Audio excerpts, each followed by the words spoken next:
at the theater today, we're going to shoot interior architecture images. And because of the multiple light sources we're dealing with, I'm going to show you how to use an external HDR process to accomplish perfectly exposed photographs. Wow. I've shot architecture before, but never with a lens this wide. Aren't you worried about the distortion? No, I'm not nervous, but I think what we should do is find an angle, start shooting, and you'll see. The main reason that I choose the AFS Nikon 14-24 f2.8 GED is because unlike a fisheye lens that distorts and curves the edges of the frame, this lens does an incredible job of keeping those lines straight. So I think we'd set up here and give it a try. I also want to point out what this lens has going on inside.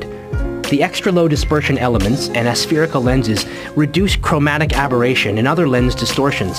This ensures sharpness even at the furthest edges of our photograph. Anytime I get a brief for interior architectural photography, this is literally my go-to lens. At 14mm, it's really amazing how wide the field of view is with minimal distortion. I've been shooting with this lens for years, and I'm still amazed at how sharp it is edge to edge. Now, how do we properly expose for this shot? Yeah, we're in a tricky lighting environment, so we're going to use something called a multi-exposure HDR, or high dynamic range.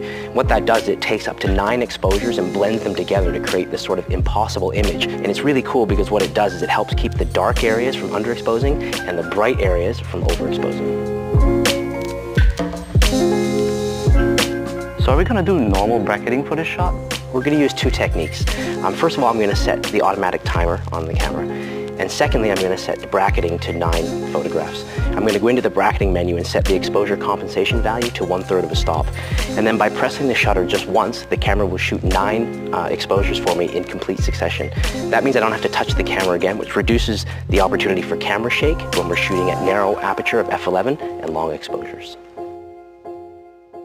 So you can see here the HDR image has allowed us to bring out the detail in the shadows without blowing out the highlights.